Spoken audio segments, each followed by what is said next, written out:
স্বাস্থ্যসাথীতে সিলমোহর হাইকোর্টের জনস্বার্থ মামলা হয়েছিল। সেই জনস্বার্থ মামলার পরিপ্রেক্ষিতে স্বাস্থ্যসাথী রাজ্য প্রকল্প চালু রাখতেই পারে বলল হাইকোর্ট। কথা বলবো প্রতিনিধি অর্ণবের সঙ্গে। অর্ণব, জনস্বার্থ মামলায় কি আবেদন করা হয়েছিল, কেন প্রবলেম, কি প্রবলেম ছিল স্বাস্থ্যসাথীতে? দেখো, স্বাস্থ্যসাথী সমান অধিকার দিচ্ছে না, স্বাস্থ্যসাথী নিয়ে কার্যত বৈষম্য হচ্ছে। স্বাস্থ্যসাথী প্রকল্পে পরিবার পিছু 5 লক্ষ টাকা মেডিক্লেম, অথচ যে পরিবারের সদস্য সংখ্যা বেশি সেখানে মাথা পিছু টাকার পরিমাণ অনেক কমে যাচ্ছে, সেই নিয়ে কোনো চিন্তা ভাবনা নেই। কাজেই এটা একেবারে আইন বিরুদ্ধে, এটাকে বাতিল করা হোক, এই ছিল জনস্বার্থ মামলা একটি স্বেচ্ছাসেবী সংস্থার তরফে।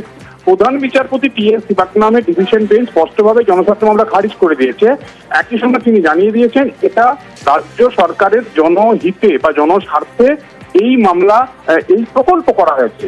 এবং তর্কের খাতিরে তিনি পরিষ্কার ভরা এজলাসে জানান, যদি এই প্রকল্প আদালত বাতিল করেও দেয় তাহলে কি ভবিষ্যতে রাজ্য আর কোনো প্রকল্প করবে না জনহিতে? এটা হতে পারে না, যেহেতু রাজ্যের পলিসিগত সিদ্ধান্ত আদালত কোনো হস্তক্ষেপ করবে না। আপনার যদি মনে হয় জনস্বার্থ মামলাকারীর উদ্দেশ্যে পরামর্শ, আপনি বিধায়ক সাংসদদের সাথে কথা বলুন, ওই তাদের মাধ্যমে আপনি মুভমেন্ট করতে পারেন, কিন্তু এক্ষেত্রে আদালতের করণীয় কিছু নেই। এবং এটা জনস্বার্থের প্রকল্প, রাজ্যের এই প্রকল্পের উপর কোন রকম হস্তক্ষেপ আদালত করবে না। আরো একটা খবর রয়েছে হাইকোর্ট থেকে। চাষ জমিতে ভেড়িতে করা হাইকোর্ট, সবংয়ে চাষ জমিতে ভেড়িতে করা হাইকোর্ট। কি মামলার পরিপ্রেক্ষিতে কথা বলবো প্রতিনিধি অর্ণবের সঙ্গে। অর্ণব, দেখো, বেশ কয়েক বছর ধরে সবংয়ে এই জনস্বার্থ মামলাটি চলছিল এবং শেষমেশ পশ্চিম মেদিনীপুরের জেলা শাসকের যে রিপোর্ট, সেই রিপোর্টই পর্দা ফাঁস হয়ে গেছে আদালতে। এবং ডিএম যে রিপোর্ট দিয়েছেন সেখানে পরিষ্কারভাবে বলা হয়েছে চাষ জমি সেটাকে কোনো রকম তার কনভার্সন অর্থাৎ চরিত্র বদল না করেই এইভাবে ভেড়িতে বা জলাভূমিতে পরিণত করা ছিল মাছ চাষের উদ্দেশ্যে, এবং এটা একেবারেই আইনসঙ্গত নয়।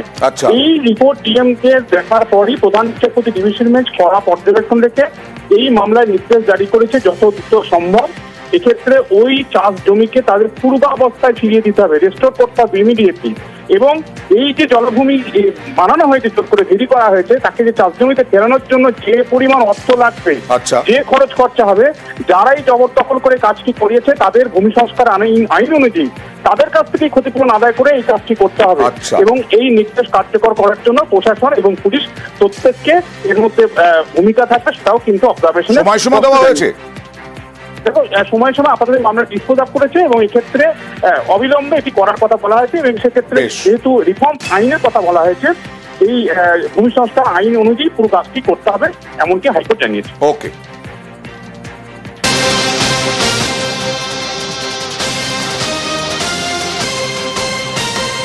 মাথাভাঙার পচাগড় পঞ্চায়েতের মাঝেরটারি এলাকায় এরকম ভাবেই বাড়িতে আগুন, দাও দাও করে আগুন জ্বলছে।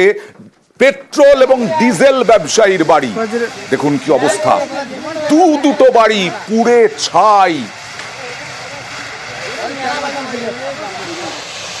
কথা বলবো প্রতিনিধি রাজেশের সঙ্গে। রাজেশ, দুটো কি পাকা বাড়ি এবং এই পেট্রোল ডিজেল থেকেই কি আগুন লেগেছে? দেখুন, মাথাভাঙা 1 ব্লকের পচাগড় গ্রাম পঞ্চায়েতের মাঝেরটারি এলাকায় কিন্তু দিন দুপুর নাগাদ এই আগুন লাগার ঘটনা ঘটে।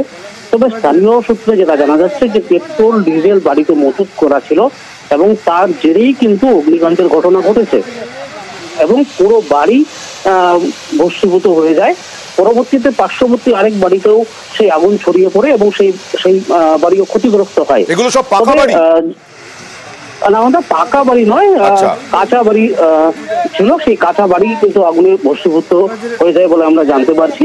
তবে প্রশ্ন উঠছে যে ওই ব্যবসায়ী যে পেট্রোল এবং ডিজেল সে বাড়িতে মজুত করে রেখেছিল, এত পেট্রোল ডিজেল কিভাবে কারণে বাড়িতে মজুত ছিল, কিভাবে মজুত করে রাখলো, সেটা নিয়ে কিন্তু প্রশ্ন উঠেছে। খবর পেয়ে পুলিশ ঘটনাস্থলে গিয়েছে, পাশাপাশি দমকল কর্মীরা ঘটনাস্থলে আগুন নিয়ন্ত্রণের চেষ্টা করছে।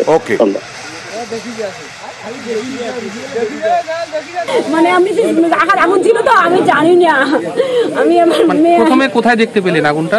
মানে বুটুস করে উঠলো তো আর কিছু দেখিনি, তখন আমাকে টাইমে গেছে। মানে ঘরে কি উনান জ্বালানো ছিল? আগার আগুন ছিল, আমি ভাত হয়েছি তো দোকান করি 9টার সময় মাছ চালাই। আমি কিভাবে মেঘে দিয়ে দেবো এত টাকা? আমার সোনা, আমার এত টাকা কিভাবে? আমার বাইকও শেষ, ফ্রিজও শেষ। এবার আপনাদের দেখাবো একটা বিরাট কৃষক বাজার গড়ে তোলা হয়েছিল। এখন সেই বাজার আগাছা আর জঙ্গলে ভরে গেছে। কোনো লাভ হচ্ছে না, একেবারে কোনো কাজও হচ্ছে না, বিভিন্ন স্টল রয়েছে, সেই স্টলগুলো পুরো বন্ধ।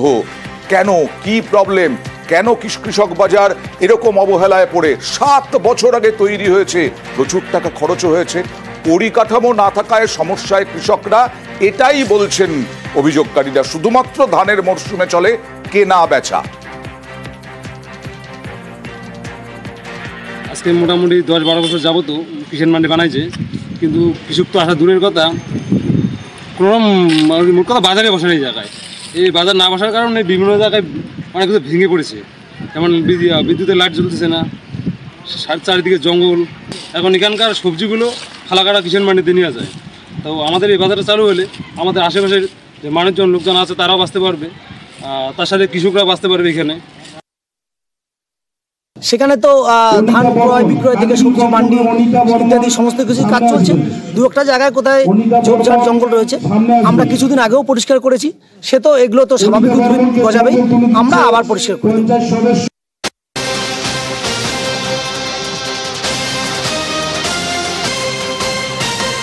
বারবার বন্যপ্রাণ লোকালয়ে চলে আসছে, বন থেকে বেরিয়ে আসছে। আবারও সাঁকরাইলে হাতির তাণ্ডবে বিপর্যস্ত দাঁতালের তাণ্ডব। রাত ভর দাঁতাল তাণ্ডব চালিয়েছে সুবর্ণরেখা পেরিয়ে এই সাঁকরাইলে, হরিপুরা, কাশিডাঙ্গা সহ একাধিক এলাকায় তাণ্ডব। কথা বলবো প্রতিনিধি রাজুর সঙ্গে। রাতের ছবি দেখুন, রাতে হন্যে হয়ে যাচ্ছেন মানুষজন হাতি তাড়াতে। কথা বলবো প্রতিনিধি রাজুর সঙ্গে। রাজু, সবজি, ধান, ক্ষতিগ্রস্ত সবজি, ধান, কতটা ক্ষতি হলো সাধারণ মানুষের? দেখো, আমরা প্রথমত বলে রাখি যে সাধারণ মানুষের যেভাবে ক্ষতি হচ্ছে, প্রতিনিয়ত হাতি যেভাবে ঢুকে পড়ছে এবং চাষের জমি সব থেকে বেশি ক্ষতি হচ্ছে, সেক্ষেত্রে রাত নামলেই মানুষের মধ্যে আতঙ্ক বেড়ে যাচ্ছে। কারণ রাতের অন্ধকারেই এই হাতি ঢুকে যাচ্ছে এলাকায়। আবার বিকালেও কখনো দেখা যাচ্ছে হাতি ঢুকে যাচ্ছে লোকালয়ে। সেক্ষেত্রে এই হাতি নিয়ে বিরক্ত হয়ে পড়েছেন গ্রামের মানুষ। এখন কি ফেরানো গেছে এই হাতিকে, দাঁতালকে? ইতিমধ্যে বন দপ্তর গেছে এবং বন দপ্তর সেখান থেকে সরিয়ে, লোকালয় থেকে সরিয়ে জঙ্গলে দিয়েছে। কিন্তু মানুষের মধ্যে প্রশ্ন রয়েছে, এই জঙ্গলের মধ্যে তো থাকলেও আবার পরবর্তী ক্ষেত্রে একটু সন্ধ্যে নামলেই এই হাতি আবার পুনরায় ফিরে আসবে। কারণ জঙ্গলে খাবার নেই, সেক্ষেত্রে জঙ্গলে খাবার না থাকার ফলেই বারংবার হাতি চলে আসছে। আর যা ঠেকাতে ব্যর্থ হচ্ছে বন দপ্তর, আর যা নিয়ে প্রশ্ন উঠছে। ইতিমধ্যে বন দপ্তর সূত্রে যেটা জানা যাচ্ছে, বন দপ্তরের তরফ থেকে সেই হাতির উপর বিশেষ নজরদারি ব্যবস্থা করা হয়েছে এবং হাতিকে যাতে জঙ্গলেই রাখা যায় তার ব্যবস্থা করা হচ্ছে। হাতি মোটামুটি মানে যখন তখন আমাদের এলাকায় মানে এসে যাচ্ছে। আর এদিকে মোটামুটি চাষের জমিন, ধান চাষ হচ্ছে এবং সবজি বাড়ি, এদিক ওদিক মানে নানা রকম ফসলের ক্ষতি হচ্ছে। তো এই সব বিষয় নিয়ে বন দপ্তরের কোনো দেখছি হুঁশ নেই।